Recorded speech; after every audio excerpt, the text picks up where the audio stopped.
You also don't like, if you're Tony Khan, hearing about MJF wanting to go to WWE. And this was sort of the other big story of the week. According to a report from Fightful Select, that's the way things appear to be leaning right now. Now, it's MJF. You naturally have to be suspect of any stories like this because this is the sort of thing you would expect him to want people to believe.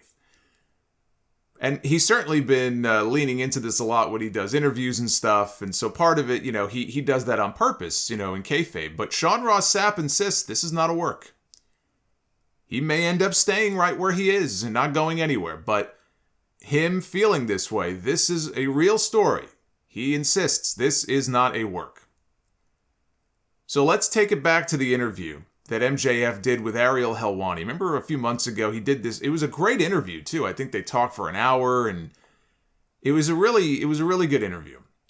But there was a little bit of controversy coming out of it. It got him into some hot water. It was reported at the time that he and Tony Khan had a very heated conversation after that interview because MJF never got it approved. He never got the interview cleared with their PR department. And it's very likely they would have said, yes, absolutely, go talk to Ariel, no problem. But he never even bothered to tell them about it, and they found out about the interview after it had already happened or when it was live and in progress. I don't remember if it aired live anywhere. And Tony Khan was said to be hot about it. Now it's being said that the whole experience soured MJF on a whole number of issues. Tony Khan is said to be over it. He's cool about it. It's water under the bridge, but MJF hasn't forgotten about it. And they report that his public sentiments about wanting to go to WWE when his AEW contract is up is not just how he feels in character, but it mirrors his actual feelings. And really, think about it. That is the beauty of the MJF character. You can never be sure what's real and what's not. He could be out there on live television with a mic in his hand, legitimately shooting every week on various issues that bother him, but people would just chalk it up to, that's just him being in character. He's just keeping kayfabe alive. Yeah, he is, but it could also be his real feelings. We just don't know. He's probably the only guy who can get out there and get away with it, and people are none the wiser. They just assume he's just, playing a part. Now, 2024 is still a long ways off. That's when his contract is up, I think, at the very beginning of the year. In the interview with Helwani, he flat out said that he's not signing shit before his contract expires unless he were to get some kind of an astronomical number thrown at him by Tony Khan. And even then, he's not sure he would sign anything. Now that I don't believe. I think if Tony Khan offered him a small fortune to keep him, he absolutely would sign that deal. But it works in his favor the longer things drag out because then you pit WWE and AEW against each other in a bidding war. Two companies, by the way, who stand to make a lot more money in the next couple of years when their TV rights come due.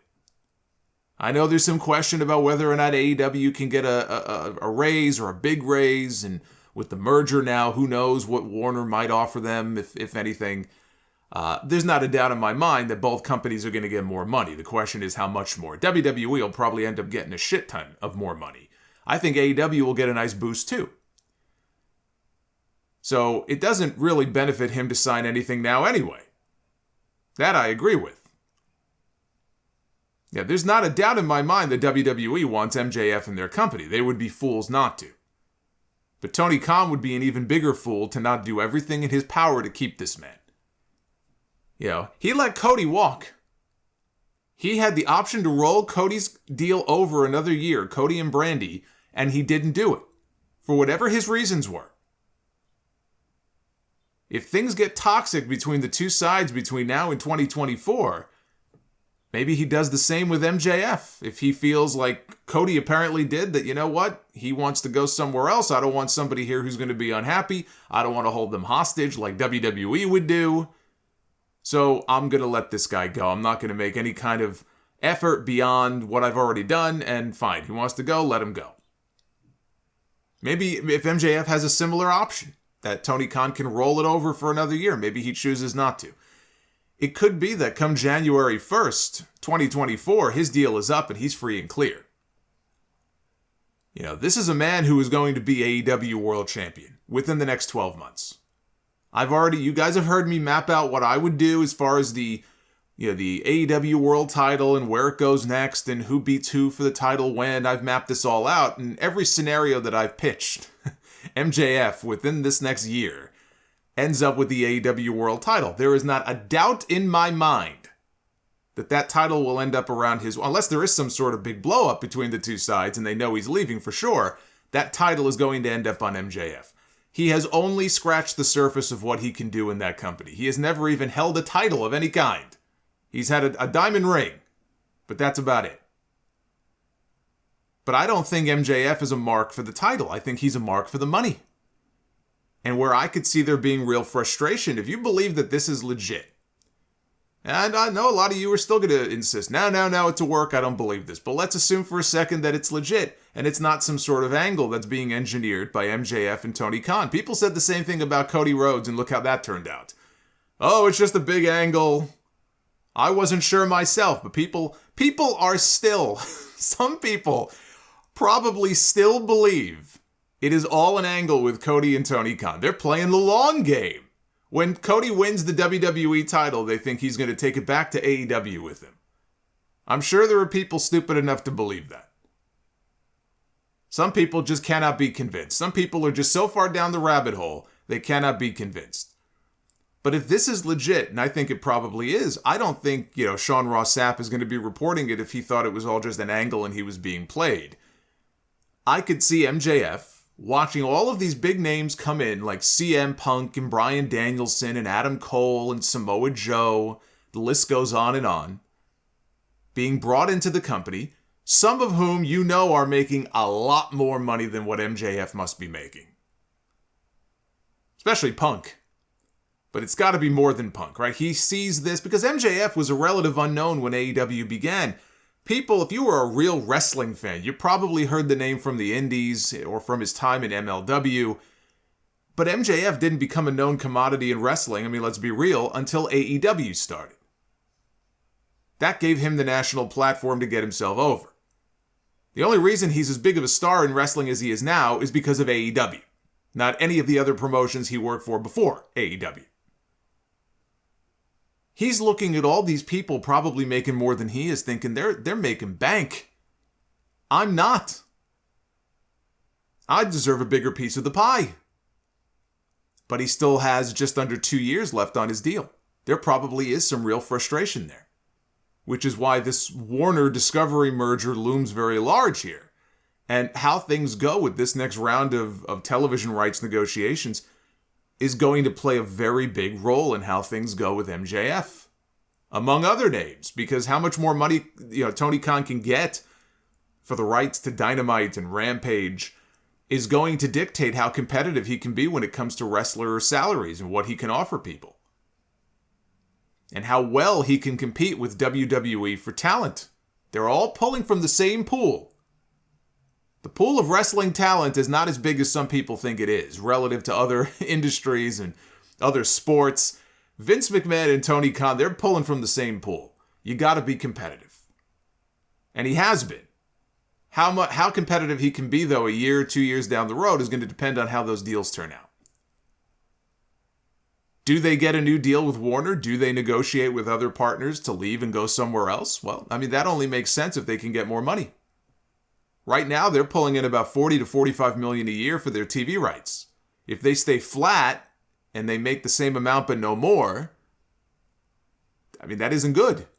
You want to grow. You want to increase. You want to get more money. But if they double or triple that, then that's more money that Tony can throw around when negotiating to keep people under contract when their deals come due. MJF's deal just so happens to come due at the very time that all of this negotiating on both sides in both companies is going to be taking place. This is why I said it was important for WWE to do right by Cody Rhodes when they brought him back. And so far they have. So far they have handled Cody Rhodes perfectly. And he is going to be WWE champion. MJF has a direct line to Cody. Cody himself has stated that certain AEW stars, without naming them, obviously, have reached out to him asking for advice. In fact, it might have been his own interview with Ariel Helwani after WrestleMania. Cody did a whole bunch of media interviews, and it might have been in the interview with Helwani that he made that comment. He said, I've had AEW guys texting me and reaching out to me to ask me for advice, and I give them advice. I don't think he's actively trying to steal people and recruit people over from AEW, but he's got a lot of friends who work in that company. And I don't doubt that they've already reached out to him asking for advice. He keeps in touch with a lot of them. I would be surprised if MJF wasn't one of those people. And if Cody says, hey, they've treated me great. It's a lot of fun over here. They've done right by me. I can put in a good word for you. That could sway some people to make the jump. Cody he may be the first big name to jump from AEW to WWE. He will not be the last. There will be more like him. Maybe not an EVP. I mean, that was a big coup that WWE pulled off. But there will be more. Absolutely. And even if Cody doesn't do all of that, all they have to do is put on Monday Night Raw, if they dare, put on Monday Night Raw and see that he is positioned as one of the top 3 stars in the entire company right now. The grass isn't always greener on the other side, but in this case, for MJF, it might be.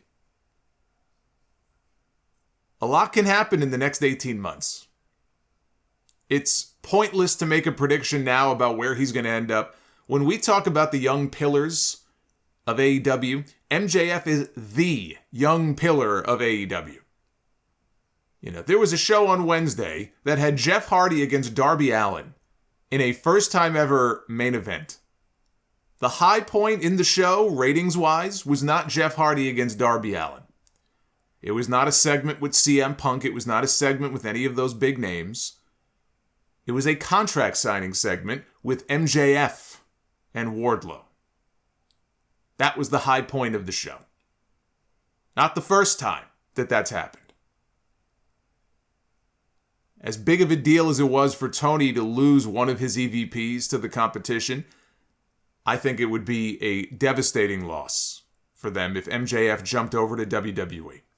This is different than the Cody thing. Cody came up in the WWE system. Even when he started AEW, he came in and he wouldn't shut up about WWE. He would take little jabs at them, the Triple H, the sledgehammer thing to the throne, the golden shovel spot. He was a WWE guy who went to AEW and then went back to WWE because he felt like he had unfinished business there. He didn't like the way things ended there. And now he's telling this whole story, which is a real story, but now they've incorporated it into the storyline that, Dusty had the WWF title taken from him in Madison Square Garden all those years ago, 40 years ago, 45 years ago, whatever it was. And he wants to win the WWF title. He wants to win the title that his father had in his mind taken away from him. He said his dream was to win the title one day and hand it to his father and say, here, now they can't take it away from you. Well, his father is gone. He can't do that now. But it's still a goal that he has. So he probably always had it in his mind that at some point he was going to go back. Even as he was telling people, I'm a lifer, I can't ever imagine going back. In the back of his mind, I think he knew, one day, I'm going to go back. MJF is an AEW guy. He's not a WWE guy. There's creative freedom that he has in AEW and what he does and what he says that he wouldn't have in WWE. WWE also has a PG product. Can MJF, as we currently know him to exist, can he work in a PG environment? Can that character I'm talking about, can he work in a PG environment? Absolutely not. There would have to be changes made. Not as he currently is. Absolutely not. Can a watered-down, diluted version of MJF work? Yes, of course it can. He's talented enough, he can make it work. It would be different. It wouldn't be as good. But he can absolutely be a major star in that company. Look, I've ordered Jack and Cokes at the bar that have too much ice in them and taste watered down, but I still drink them. I don't just spill them out. So yes, he can make it work. But if MJF does eventually end up there, everybody was so happy To hear Cody Rhodes using his Kingdom theme song when he came, back to WWE, MJF would be able to use his current theme music as well, because it's not an AEW song. It's royalty-free stock music. That's why you sometimes hear me using it on my live streams on YouTube. MJF could show up on WWE television with the exact same entrance, just like Cody did. He should never change his music. It's too perfect for him to change it.